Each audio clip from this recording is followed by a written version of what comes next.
If you've ever watched this film and then gone onto YouTube to watch this specific scene over and over again, then The Monk might just be for you.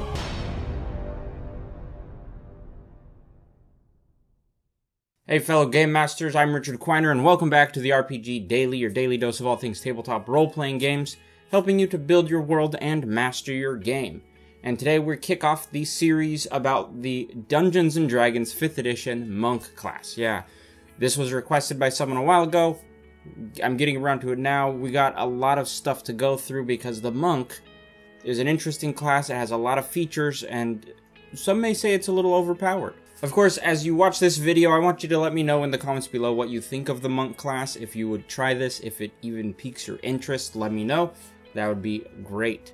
So, monks, as we know, come from monasteries. That's kind of their thing. But monasteries can all be a lot of different styles. A monastery can have very different thought processes and belief systems from other monasteries. They're not all the same. And that's where we get a whole bunch of different types of monks and the way they live their lives. Some monasteries may be more isolated and keep out the outside world a lot more effectively, while others may just be a place where they're just a part of the community and they're good neighbors to the people around them. And as you can see just by thinking about that, they can both produce different types of monks, but the main thing that they all help the monk do is work towards a perfection in their body and their self. But while all monks are versatile warriors and will gladly help their community when in need, certain monks decide to go out and be adventurers, which is where they come into play in Dungeons & Dragons. The monks you meet or play as in Dungeons & Dragons are the ones that have left their monastery behind to go out on a greater adventure. They see the adventure or their journey as their next big step or a big accomplishment, a goal they have to accomplish to prove themselves. Oftentimes monks do not really care for material possessions or material wealth, but of course this is your character. You get to choose how you play your monk and what they do and do not care about, but that's just what the book has written in it. Now let's get into a little bit of the basics of the monk. Starting off, monk's hit die is the D8, so they're kind of the middle of the road in terms of hit points that they will accrue over the course of the game, but that's where you start with that, a D8 hit die. On top of that, ability scores, then the main ability score a monk will use will be its dexterity. They use that for all their combat, all their armor class essentially. Everything like that will be dexterity, but their second main ability score is their wisdom. Their wisdom is used to improve their armor class, as you'll see later on, and also helps when it comes to spending key points and determining difficulty challenge ratings for different effects that they might produce. A monk's proficiency is a little weird compared to some others. Proficiency, they don't have any armor proficiencies. Unlike other classes where they get heavy or medium armor, they have no armor proficiency. They also have only proficiency with short swords and simple weapons. This comes into play in dealing with their monk weapon, which we'll talk about. They get proficiencies in one type of artisan tool or an instrument, and that's up to you which tool that's going to be. That kind of just is more of a flavor thing. It could come into play in your campaign depending on how much you know about the campaign ahead of time, but in general it's kind of just a flavor for your monk. They are proficient in dexterity and strength saving throws, which is really good for a lot of physical traps that they'll have to deal with. And for skills, you have your choice of 2 between acrobatics, athletics, history, insight, religion, or stealth. You get to pick 2 of those 6. Moving on to the equipment you get as a monk, the starting equipment first has the short sword or one simple weapon option. We'll go in those a little more when we talk about monk weapons, but it's up to you what you want to do. The short sword is kind of on the higher end of the damage. It's not a simple weapon, it's a martial weapon. But for simple weapons, you're still only going to be maxed out with a D6. You also get either a Dungeoneer's pack or an Explorer's pack, whichever one you choose, and you get 10 darts. That's it. Not a whole lot of material possessions, but as a monk, you don't care about material goods. So that is something you should keep in mind. You're not going to have a lot to start with playing a monk. So now that we get into features and how this class works, there are a lot of features for this monk. Almost every level they get something new or several things new. So buckle up. This is quite a bit. Starting off at level 1, you get the skill Unarmored Defense. This means if you're not wearing armor or using a shield, which monks shouldn't, you get a bonus to your armor class. Your armor class would equal 10 plus your dexterity modifier plus your wisdom modifier, which is why Your dexterity and wisdom are your main stats, and those should be boosted as high as you can, as soon as possible, to get your armor class up. With this, depending on how you set your stats, if you're doing an array or a roll, you can get a pretty substantial armor class pretty early on, just by using your ability scored improvements or high rolls, whichever works. And if you pick a race that uses a high dexterity or has a high wisdom, you can also boost it a little extra as well. Also at level 1, you get the skill of martial arts. This gives you some different rules for combat that come into play, and some different mechanics that you want to keep in mind while playing a monk. Essentially, the martial arts makes you a master of unarmed strikes or punches and kicks, and monk's weapons. So what is a monk's weapon? This was a confusing thing for me when I first started looking into it. I was like, what is a monk? What counts as a monk's weapon? A monk's weapon is any of the weapons that is either a short sword, so that's the only martial weapon that can count as a monk's weapon, is short sword, or it can be any of the simple weapons that does not have a heavy or two-handed property tag on it. So such things as the great club is heavy and I believe two-handed. You cannot use that as a monk's weapon. A light crossbow is a two-handed weapon. You cannot use that as a monk's weapon.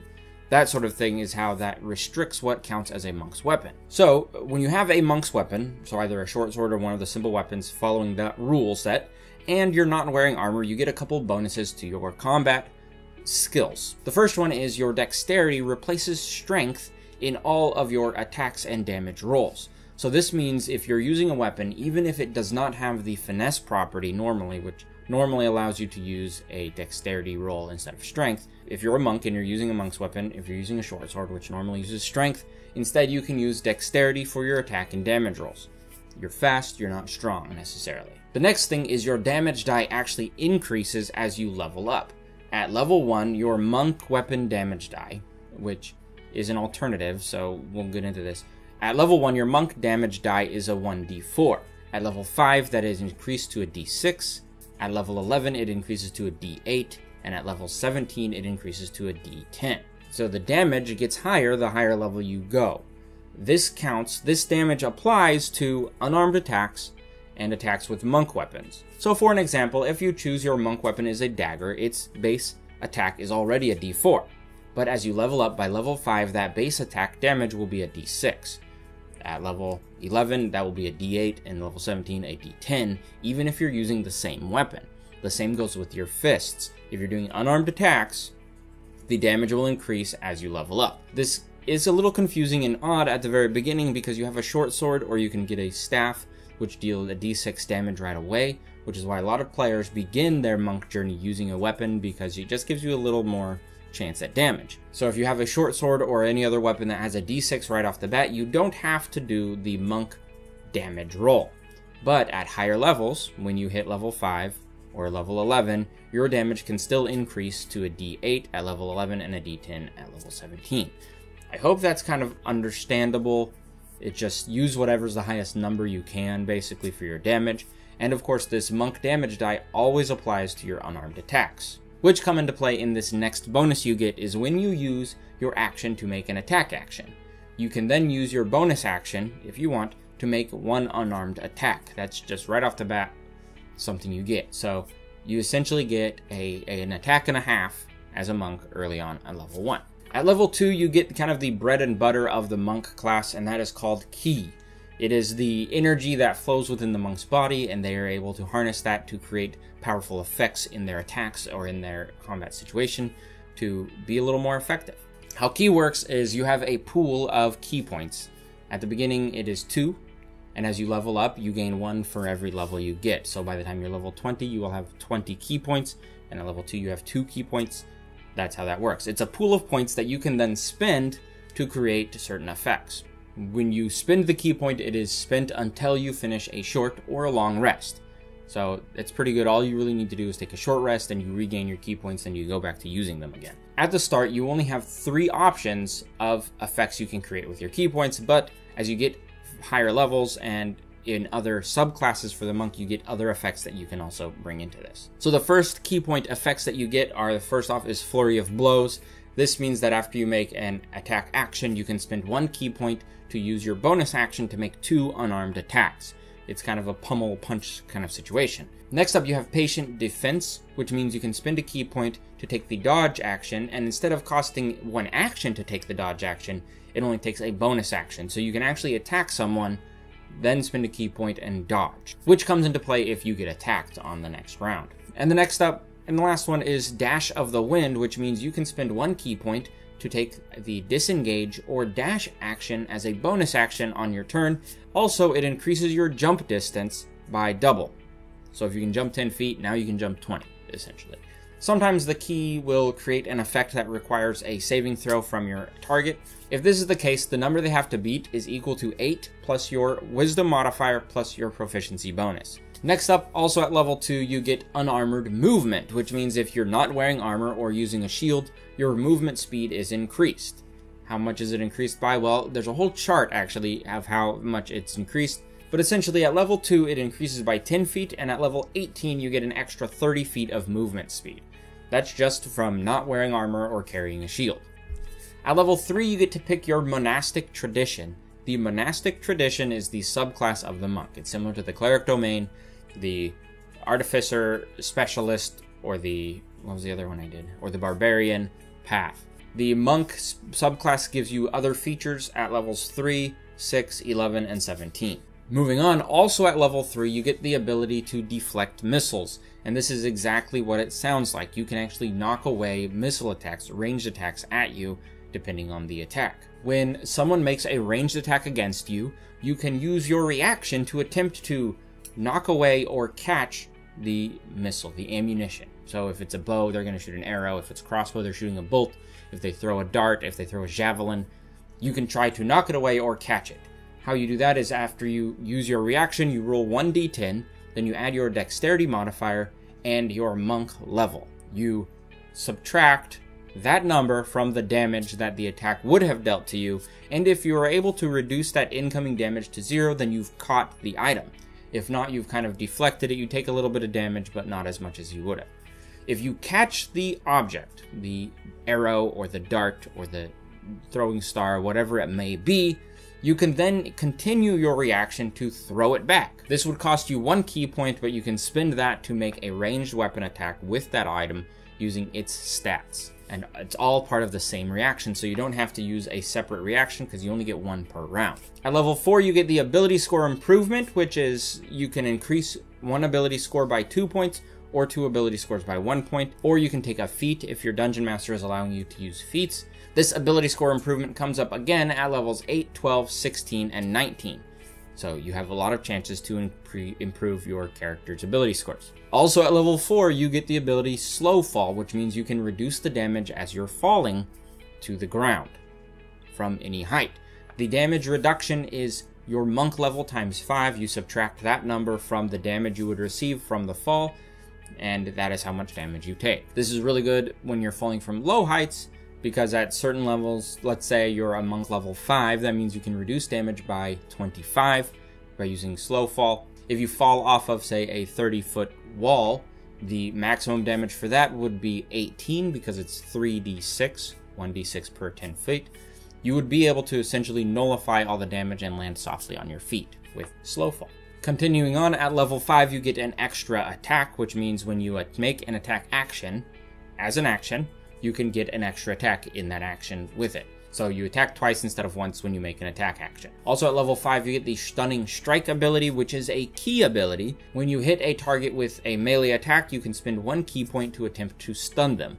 They must make a Constitution saving throw or be stunned for the next round. At level 6, you get Key Empowered Attacks, which means your unarmed attacks are counted as magical in terms of dealing with resistances.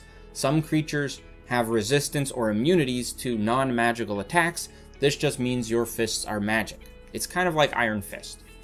A little bit. At level 7, you get the skill Evasion, which allows you to quickly dodge area of effect attacks and spells. This comes into play when there's a spell that requires a dexterity saving throw, and if you succeed the saving throw, you would still take half damage, such as Fireball. With Evasion, if someone casts a Fireball and you succeed your dexterity saving throw, instead of taking half damage, you take no damage.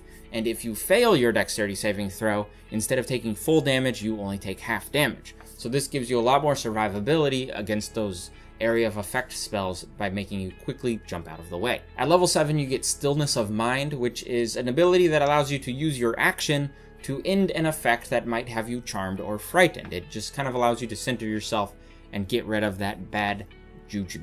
At level 9, you get Unarmored Movement Improvement, which is a little overpowered in my opinion. This basically allows you to use your walk speed to move up vertical surfaces or across the liquids without sinking. At level 10, you get Purity of Body, which the key in your body allows you to be immune to poison and diseases. At level 13, you get Tongue of the Sun and Moon, which is an ability that allows you to communicate more effectively with creatures that can speak. It allows you to understand all spoken languages, and if there's a creature that does speak a language, they can understand what you say through your Tongue of the Sun and Moon. At level 14, you get Diamond Soul, which makes you super proficient in saving throws, essentially adding your proficiency to all of your saving throws that you might make, instead of just strength and dexterity. But on top of that, if you fail a saving throw, you can use a key point to re-roll it and take the second number instead. At level 15, you get the skill Timeless Body, which is essentially your key keeping you alive and keeping you from aging, meaning you cannot be aged by a magical effect. Let's say there's a trap that causes you to gain 10 years. It won't work on you because you have a timeless body. Also, you don't need to eat or drink to survive. Why would you want that? I don't know, but you don't need to. Level 18 gives you the ability Empty Body, which gives you two different options of how you can use this. One of them is you can spend 4 key points to become invisible for 1 minute. In that 1 minute, you also gain resistance to all damage except for force damage. The other option is you can spend 8 key points to cast the spell Astral Projection. Normally that is a very high level spell, but if you use your 8 key points, you can cast that without spending any material components, but the stipulation is you can only cast it on yourself. There is a lot of details in the Astral Projection spell, so I'm not going to go into much details, but it essentially lets you send your consciousness into the astral plane separate from your body. At level 20, you get the skill Perfect Self, or Perfect Self. I don't know which. I'm going to say Perfect. This lets you be more perfect. This one lets you start combat with fresh key points if you happen to have run out. If you hit a combat point and you have to roll initiative, if you have no key points, you automatically gain 4 key points at the start. This is really cool because if you didn't get a chance to take a short rest and you were burnt out from a big fight just previously, this lets you kind of re-energize yourself and reconnect with your key. So that has been the monk. I told you it was a lot. There's a lot of stuff in the monk class that it bears keeping in mind. So I hope you enjoyed this video. Coming up in the next couple days, we're going to be covering all the monastic traditions, which are Way of the Shadow, Way of the Drunken Master, Way of the Four Elements, Way of the Kinsei, Way of the Long Death, Way of the Open Hand, Way of the Sun Soul, and Way of the Astral Self, and Way of Mercy. I almost forgot that one. I hope you enjoyed this video. Like I said, leave a like and a comment below. Let me know what you think of the monk and what you look forward in seeing in this series. I've been Richard. Thanks for watching.